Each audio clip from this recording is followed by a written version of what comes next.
best car, SUV, or truck, guess what? You're in luck. Frontier Motors is down the street. Got the best deals that can't be beat. Don't overpay, come in today. Doing business the old-fashioned way. Frontier, we've got the right price. Frontier, we'll treat you mighty nice. Frontier Motors, low overhead country. And I am pleased to announce that we have the owner of that establishment here in this very studio, ready, willing, and certainly more than able to answer any questions that you might have, probably about the price of a car, truck, or SUV you're thinking of buying or selling or trading in. If that's the case, give us a call. Two ways to do that: 476-1007. That's the normal phone number. If you're out of the calling area, Fort Walton, Mobile, whatever, just add an 888 to that 476-1007 number, and you get through toll-free. So without further ado, let me introduce to you Mr. Iven Struckle. Good morning, sir. Hey, Don. Pretty good at the introduction. I appreciate that. This is a talk radio show, AM radio and FM radio, 1370 AM, and we're on 100.7 FM. And like Don had said, if you want to reach us to get a value on the car, you can join us by dialing 888-476-1007. And we're also recording this on cable for our cable watchers out there. And we've got a pretty good span going out to probably 200 miles each way on cable stations. So if you're watching this on TV right now, don't bother calling in because it could be after hours. Sometimes what we do is we record this on a what's today, Friday? On a Friday morning. Mm-hmm. We record it and then we replay it. Normally the show, the oldest the show would ever be is 2 weeks. And the reason I say that is because some of the inventory that we mentioned will still be there because some of it's incoming. And we talk a little bit about Frontier Motors and the inventory, but this show is a little bit more about the people out there in radio and TV land that there is a dealership out here in the Pensacola area that's willing to help you purchase a vehicle, get you a price on the vehicle that you're looking at, even if it's another dealership or if it's a private individual. It doesn't matter to us. If you see it on eBay, it's immaterial. But how do you know if it's a good deal? And you hate to use just the books on the internet. When you go on the internet and you Google used car prices, you're going to see prices from the Edmunds and from the Kelley Blue Book and from an NADA guidebook. But it's not the same guidebooks that we use. These books that you're getting are a little bit different. So the big question is, who's got the right price? Well, we use what I call a reality price. Reality being is what's going on in the marketplace right now. And unless you're in the business doing this every day, you're not going to know if these books are correct or not. And what I do is when I look at a book, I know from just experience of the amount of cars that I'm appraising on a daily basis whether the book is high or low. And there's some vehicles, like I'll give you an example, an F-150 pickup truck right now. If I look at a 2010 F-150 pickup truck, a crew cab, it'll have a black wholesale guidebook. This is the black books that we use. And these black books will tell me this vehicle is worth $24,000 wholesale. But when I go into the market report to see what's selling at the auction, at the second largest auction in the nation is Orlando, I can see that they're going for about $21,000 to $22,000. So I'm telling you, folks, that even if I use this book, the book is wrong. And this is a book a car dealerships use. This book is too high on that particular vehicle because what's happened in the marketplace might not have caught up with this book yet. They print these books every 2 weeks. The marketplace, when I say marketplace, I'm talking about the auction group. The Manheim Auction Group, they have auctions. I think there's over 100 Manheim auctions worldwide. They've got about 12 of them right here in the Florida area, and that's not mentioning New Orleans area and going all the way up to Nashville. And we have buyers at all these auctions. The nice thing about the internet these days is if you're a dealer, you can get right into the auction reports, and it'll tell you what the cars are selling for. And yesterday I bought a little Jetta from a customer right here in Pensacola. It was a 2011 Jetta. I think it had like 9,000 or 10,000 miles on it. And the way that I put the figure together is I looked at my NADA book and told me what the NADA retail was. And the reason these books are very important is because these are the books that the bankers and the credit unions and also a lot of the insurance companies are using for replacement value of what they'll borrow on a particular car. So I'll know what the retail on that is. I'll look at the black wholesale guidebook, which will tell me what the wholesale is, and that's supposed to be what a dealer should buy one for. But then more importantly, what I did is I got right into the Manheim Auction Report, and I was able to, within a matter of minutes, say, hey, there's about 150 of these I've sold through the Manheim auctions in the last 30 days, and the average selling price is $14,000. The high selling price is $16,000, and it helps me get an idea of what I should pay on that particular car based on what I'm seeing at the auction. And that's how I come up with a price. So if you called me today and you said, well, I've got a 2010 Lexus I want to sell, What will you pay me for it? Well, I do the book, this book, which is the NADA book. I do the black book, and then I get right in the auction. The other thing that I use, which is kind of a neat feature that I can do with a matter of minutes, I can see how many vehicles are for sale within a certain radius in a matter of seconds, just like the one that you have.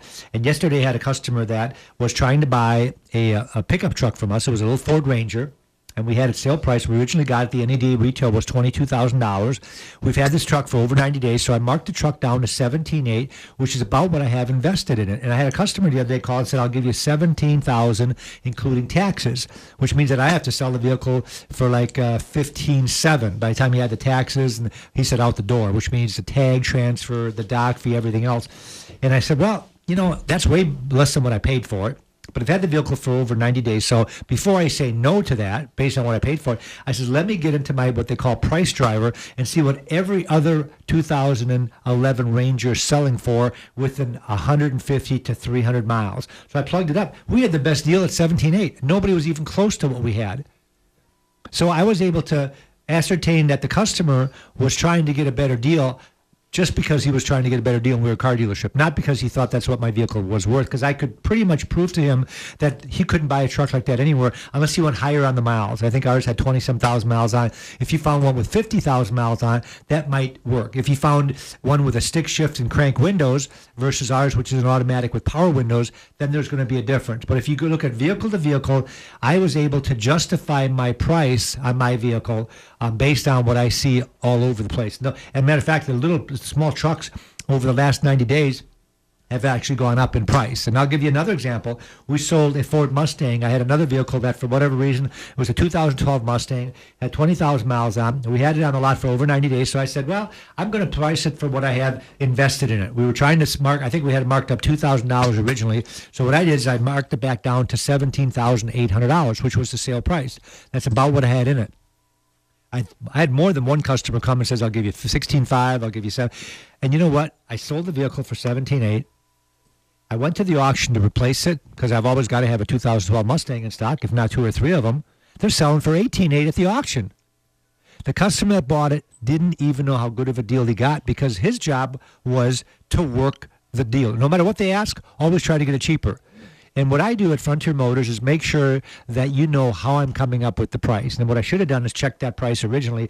And we did that a couple of times because we did have customers come in and make us an offer of less. And by going right into the auctions within a matter of minutes, I can pretty much figure out if I should go ahead and drop the price. What if the vehicle's value had gone down $2,000 in 90 days?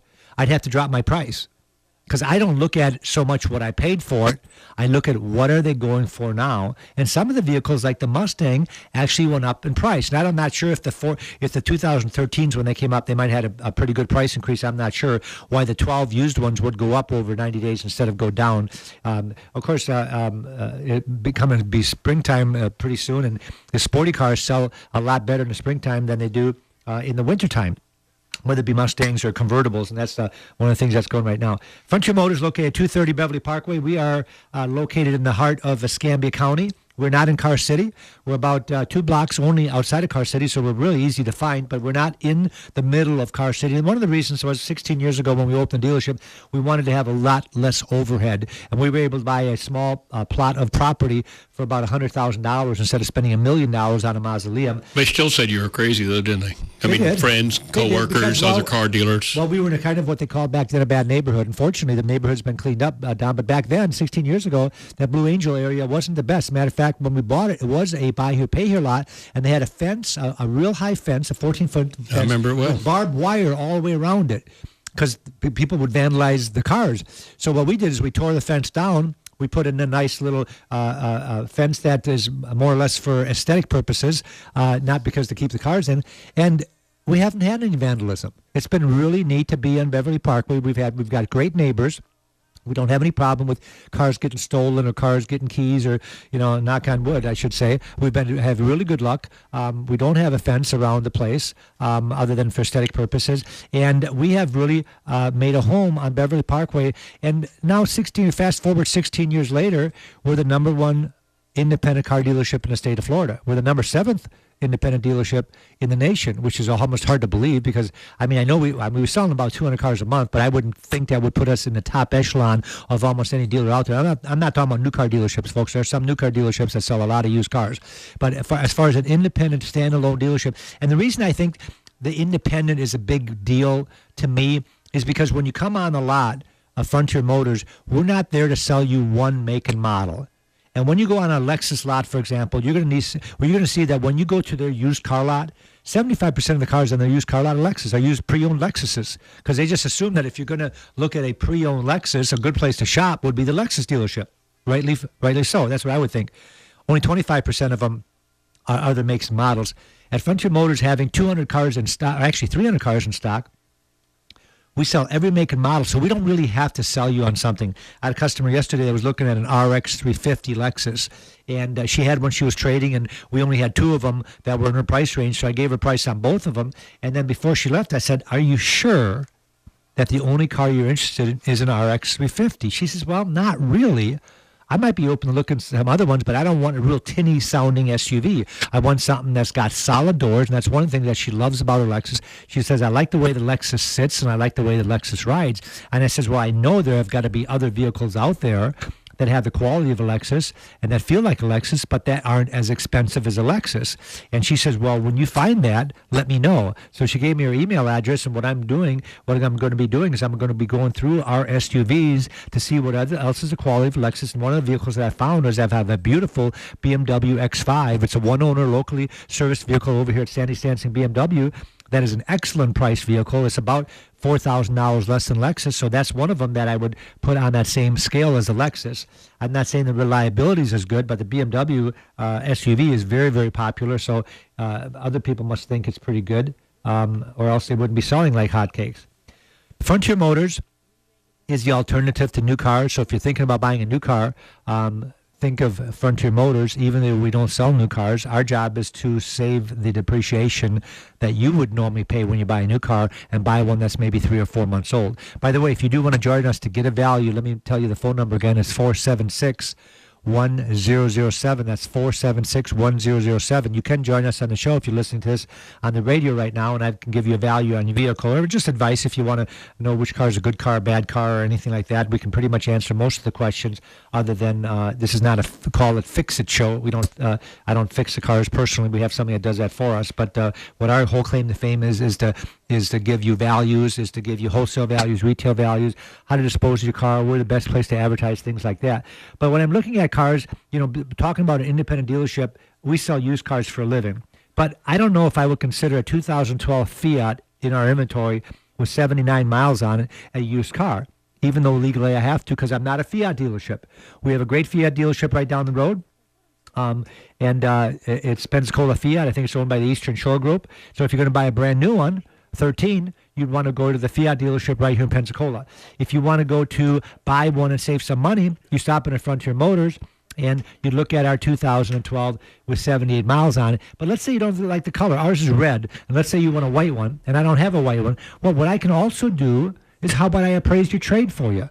So that way, if you do decide to go over Pensacola Fiat and buy a brand new one, you'll know what I'm doing in the appraisal, and you'll want to get your best deal on the Fiat you're looking at, and then toss them the keys and see what they're going to appraise your car for. What if I appraise it for more? Maybe you'll sell it straight to me. Don, do we have a call? We do indeed. This is Jim. Hey, Jim, thanks for calling the Frontier Motor Show. How can we help you? Good morning, Ivan. I've got an '07 Lexus. It's only got 39,000 on it. Okay, which model is it, Jim? What model is it? ES350. Okay, the ES350. Let me look it up for you. Do you want to know what we would pay for it or what you should sell it for? I'd like to know what I could sell it for. Okay, let's take a look. I'm going to give you both. I'll look up the black wholesale guidebook, which is what a dealer might pay for it. And tell me the miles. 39,000. Oh, pretty low miles for an '07. Yeah. It's very low miles. And I'm assuming it's just the regular one. It doesn't have the navigation or the Levinson system. No, it doesn't have any of that. Yeah, most of the other stuff is standard, like the sunroof and the power seats and all that stuff. So we won't. Right. Oh, that's got a spoiler on it. Yeah. What color is it? It's blue. Aquamarine blue. I just bought one this morning. I bought a 2010, and when I bought it at the auction, they took pictures. I'm looking this up for you, Jim. So when I bought my 2010 at the auction, they had it registered as blue, and I saw it this morning. It came in off the truck. It is the ugliest color I've ever seen. It's like a bright purple. And I should be saying that because that's just an opinion. But I saw, the pictures always look good, and the car came in. I said, "Oh my God, I can't believe I bought that car. It's bright purple. I didn't even know they made a purple Lexus." I didn't either. Yeah, but the blue you got, I think, is a pretty good blue. Yes, beautiful blue. All right, let's get to the retail also. What it should sell for if you decide to. HIJKL. I knew my alphabet better. There we go. All right, here's Lexus, and we'll go ES350, and we'll plug in 39,000 miles. Okay, the wholesale value is still pretty good. The wholesale value, I'm going to give you two values. This is what a dealership might pay for it, and this is including adding for the miles. And the wholesale value is 15.1 is average wholesale, including the mileage add, and the clean wholesale is 16.5. So there's almost a $1,500 spread in a black. Now this is the black wholesale guidebook. In other words, let's say that you decide to market the car yourself. You put it on Craigslist or you put it on Auto Trade or something like that, and you find out after a certain amount of time that nobody's calling you. Well, if you took it to a dealership, they're going to give you what I would consider wholesale. And that's a car that I would probably, I'm looking up the retail for you, Jim, but that's a car that I would probably be interested in making you an offer on. If you brought it into me, I would give you, I would tell you what I would write you a check for. They're very good selling cars. The retail is quite a bit higher. If I look at the NADA retail now, there's a $4,000 mileage ad, and I think the mileage ad might be a little high for the book value because the book value says to add $4,000, and it says that the retail on this car is still $22,600. So it's got a really got, and the retail is what the bank would tell a customer they will borrow on it, not necessarily what you would pay for it. They're going at the auction for, let's round it off to about 16. So if I buy one at the auction for 16, let's say I mark it up $2,000, I should be able to sell it somewhere between 18 and 19,000. So I think that 22 I'm giving you is quite a bit higher than reality because the car is going on 6 years old right now, even though you've got very low miles on it. So you still have to contend with the fact that it's 6 years old. But I would say that if you retail a car, that you could probably draw somewhere between 19 and 20,000 for it.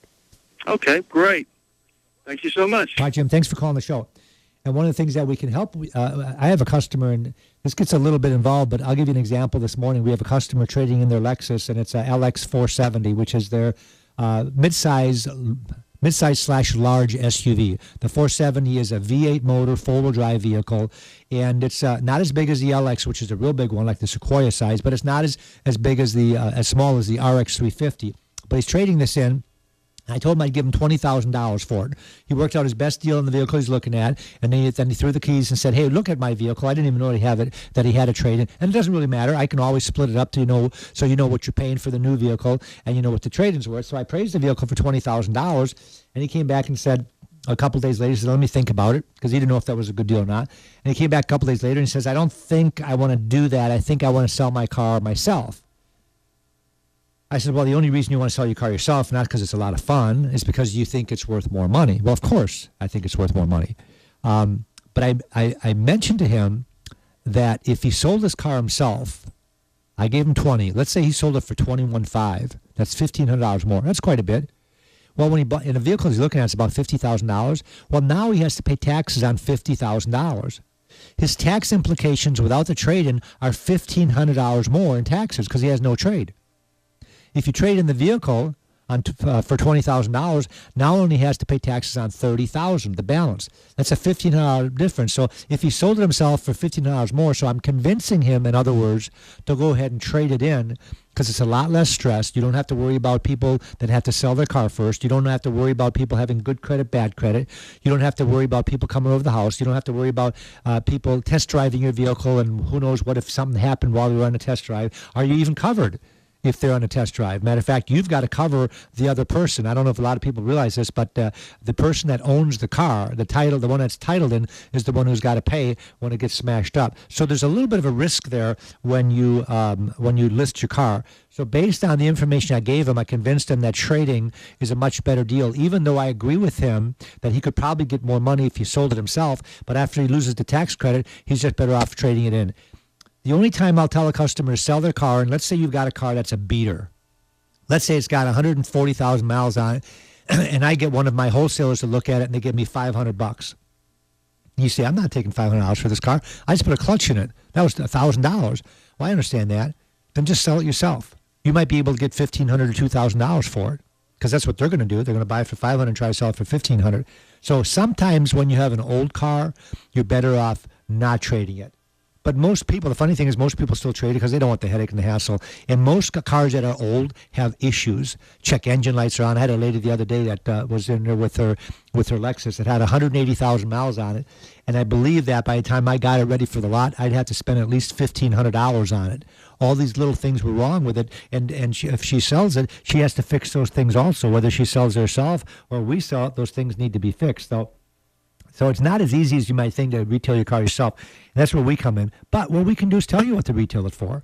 If you're really not sure, you call Frontier Motors. I'm going to give you the Frontier Motors phone number. Some people don't want to call into the radio show. Frontier Motors is 436-8080, 436-8080. Our salespeople also have the same books that we use, and we have managers there, sales managers, that can give you that information. And the number one thing that I think we can help you with is the advice section. Forget about us wanting to sell you a car. Of course, that's what our motive is. When we do this show, when we give you free advice, all the things that we do to get you acclimated with Frontier Motors, where we're located, the type of people that we are, and how we do business. And even though we might help you get a deal at another car dealership, our whole motivation is the next time you're in the market, you come to Frontier Motors. What if you found a car ready? Give us the ID number. Let us run the history report. I saw the other day that Carfax charges $39 for a history report. That's outrageous. Frontier Motors does it at no charge. So if you're going to buy your neighbor's car, or worse yet, let's say a car on Craigslist, the customer that's selling the car doesn't have the ability to get Carfax. They're trying to sell their car. They're not going to pay for a Carfax. If you want a Carfax, you get it yourself. Send us the ID number. And here's what happens sometimes. You give us the ID number, and you tell us that you're looking at a 2010 Jeep Wrangler Sahara. It's got 29,000 miles on it, and you're giving us the ID number so we can run the history report for you at no charge, which, by the way, we'll either email it to you or we'll fax it, or you can come and pick it up at Frontier Motors. Their buyers will sometimes pay stupid money for a vehicle. I'm up against them at some of the auctions, and I have a price in mind that I can pay for a car, and they're beating that price by $2,000 or $3,000. I don't know how they even sell these cars for a profit because they're paying sometimes up to retail value. So what I am doing and finding is that it's harder to get the cars at the auction. So I've been getting the word out there that if you've got a car for sale and it's a decent car, I would be willing to buy that car from you.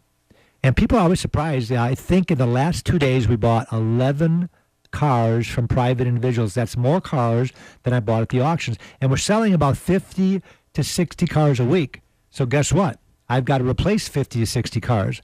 This week, I think we bought 10 at auction and 11 from private individuals. So I'm way down. That puts me about 30 cars behind schedule. So if you've got a car that you're listing on Craigslist, bring it to Frontier Motors.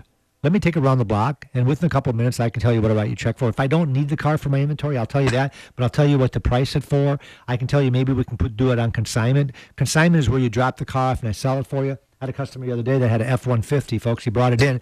Beautiful F-150 pickup truck. Had low miles on it. He bought it brand new. We gave him a price on a purchase. He said, you're about $1,500 light as far as what I'd be willing to let it go for. So guess what we did? We told him, I'll give you the $1,500 more on consignment. He said, well, why would you do that? Because we don't have to tie up our money. Let's say that's a $20,000 truck. I don't have $20,000 tied up in it, so I can afford to give you more money. I'm not going to make as much. Let's say originally I was going to make $2,000 when I sold it. Now I'm only going to make $500. But my customer's not paying any more for that truck. I'm not going to overprice it just because it's on consignment. Now, out of 300 cars, we usually have somewhere between 30 to 50 that are on consignment that are cars that are absolutely gorgeous, but the people don't want customers coming to their house. A lot of times I'll say, well, is it okay for them to contact you? No, I don't want to be contacted. That's why I'm dropping it off. I don't want nothing to do with the sale of the vehicle, but yet I want more than wholesale. I'd like to get a little bit more in wholesale, and that's where we come in by giving you a consignment figure. And the nice thing about consignments, folks, we don't charge nothing. Not a percentage. We don't charge a fee. The only thing we do is anything, if I tell you I'm going to get you $20,000 out of the vehicle, anything over that's mine. Yesterday, and I haven't even called the customer yet, I'm not sure if he's listening to this radio show, but he had a Cadillac SRX on consignment. We sold it yesterday on consignment. I haven't called him yet to let him know it's gone, that he can cancel insurance. We'll do that this morning, but last night somebody came and bought it. So the consignments are a good deal for our prospective customer, and it's a good deal for me because I'm getting extra vehicles that I don't have to write the check for until they're sold. So that helps us with our inventory also. So if you got a car that is a third car or a second car that's just sitting there, and I get this so often, I haven't driven that car in 5 months. Well, folks, guess what? These books come out every month. They drop every month.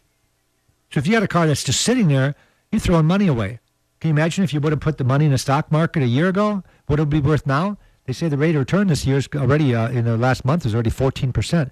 So not to say that I would put the money in the stock market. I'm a little bit more conservative than that. But when it's high, I'm always excited about the people that have their money in the stock market. Only got a couple of minutes, folks, to talk a little bit more about Frontier Motors. We talked about the little Fiat I had with 70 miles on it. We also had a Ford Escape, a 2013 Ford Escape on a lot with 400 miles on it.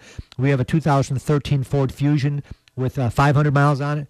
We have a 2011 Dodge Challenger with 700 miles on it. Here's a 2-year-old Dodge Challenger with 700 miles on it. 2013 Lexus RX 350 with 945 miles on it. A 12 Hyundai Accent with 3,100 miles on it. We have a 12 Volkswagen Passat with 3,500 miles on it. Folks, I can go on and on. I got pages of cars with low miles. And what I'm getting at, folks, is that if you're going to buy a brand new one, if you know a friend or relative or somebody you work with that says, I'm going to buy a brand new car, say, go to Frontier Motors before you sign up for the new one, and let's see how much they can save you. I'm the first one to tell you if the savings is only $1,000 or $2,000, go buy the new one. But a lot of times it's 5, 6, even more thousands of dollars that we can save you by just doing one thing, giving you a bottom line price in writing. Once we give you that bottom line price and circle it, that's your out-the-door figure on the car that we have. So if we're looking at our 2012 Malibu with 10,000 miles on it, we're going to give you an out-the-door price, taxes and everything. Then we're going to send you up to the Chevy store and get a price on a brand new one. And if the brand new one's only a couple $1,000s more, I'm telling you, sign up. What if it's $6,000 more? You might think twice about that. We've got a great website, folks. FrontierMotorsInc.com. You don't need to remember that. Just Google Frontier Motors. We're the first one that pops up. We've got 31 detailed photographs. Almost all of our cars have prices. If we just got them in, they might not have a price, so you just email us or give us a call at Frontier Motors, and we'll tell you what the price on the vehicle and also the discounted price. And over the phone, we can give you an idea what your car is worth. We'd like to see it and take it around the block before we give you a buy bid, but we can give you an idea what the book values are on the car. And also the other thing is that financing is at the lowest interest rates that I've seen since I've been in the car business, folks. I'm pretty old. I've gotten in the car business when I was 15 years old. Back then the rates were 17.9 and 18.9, and now I had a credit union the other day that said they were at 1.9. What the heck? What a great time to buy a car when you're almost getting the money without paying for it. You know, your interest over 48 or 60 months on a 1.9 or 2.9 interest rate loan is like $500. It's crazy cheap. Only 1 minute left, folks. I want to remind you that we can help you buy a car whether you buy it from us or not. If you found a car down the road, you stop at a Frontier Motors, don't tell us what they're asking. We'll tell you, we'll assess it, we'll appraise it, we'll run the history report, and then we'll tell you what we can pay you for or what we should be able to sell a car like that for. It really helps you make sure that you get a good deal. If you know anybody out there that's hesitant on buying a used car, tell them to stop in at Frontier Motors, and we will show them how easy and how much fun it can be to buy a pre-owned car from a car dealership in the middle of Pensacola. Thanks for listening. Have a great day. Auf Wiedersehen. Frontier Motors is down the street. Got the best deals that can't be beat. Don't overpay. Come in today. Doing business the old-fashioned way. Frontier. We got the right price. Frontier. We'll treat you mighty nice. Frontier Motors. Low overhead.